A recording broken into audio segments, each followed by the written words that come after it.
Well done, guys. Welcome back to my channel and awesome. So successfully हमने 10 दिन एक साथ वर्कआउट कर लिए हैं. आज 11वां दिन है. Well done well done well done.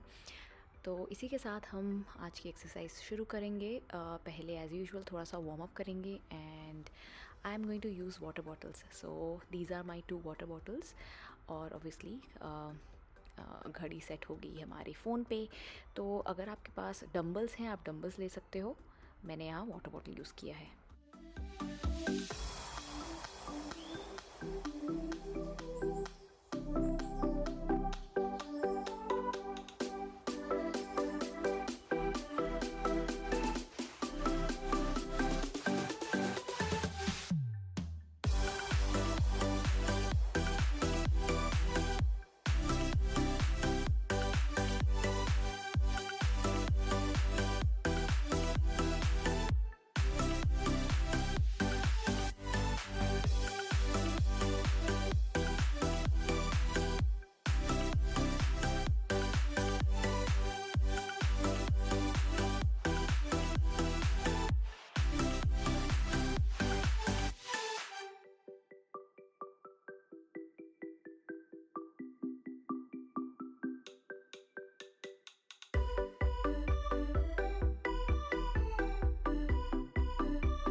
और इसी के साथ हमारा 11वां दिन भी होता है कंप्लीट। गाइस मुझे आप बताना मत भूलिए कि how are you guys feeling. जो भी आप प्रैक्टिस कर रहे हो मेरे साथ, आपको कैसा लग रहा है, मुझे प्लीज़ आप थोड़ा कमेंट कीजिए, थोड़ा मुझे बताइए। या तो मेरे सोशल मीडिया पे, इंस्टाग्राम पे आप जा सकते हैं, वहाँ पे मैं बहुत एक्टिव हूँ और ज़रूर मुझे बताइए। और ये एक्सरसाइज आप 3 बार कर सकते हैं या 4 बार भी कर सकते हैं, आपके स्टैमिना पे डिपेंड करता है। नमस्ते, सी यू टुमारो।